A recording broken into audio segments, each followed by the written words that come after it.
yung gaming system administrator, ano yung mga games. Katulad po ng halimbawa, itong AB Leisure Exponent Inc. Yung mga games niya po, ito yung DG Plus, Arena Plus, Bingo Plus.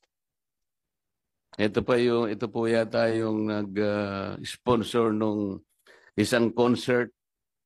Ngayon lang, pati po ako ay kanyang idinawit. Nagpapatawa po siya.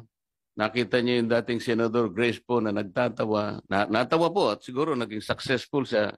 Napatawa niya si Senador Grace po.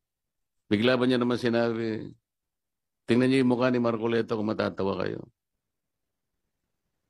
Napakawalang hiya nung tao na yun, Mr. Chair.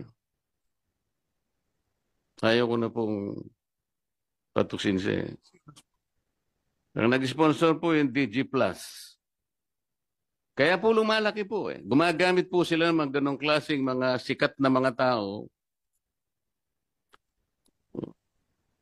So, alam ko po malaking pag-uusap ito, Mr. Chair. At alam ko, I think the PAGCOR and the DICT will be struggling to reinvent themselves kung paano ma-address ito. Halimbawa, mapag-usapan natin total ban. Paano kaya ang gagawin nila?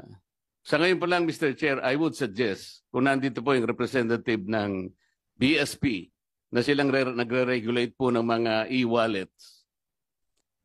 I believe, Mr. Chair, the BSP should issue a suspension order to e-wallet platforms to deny links to all these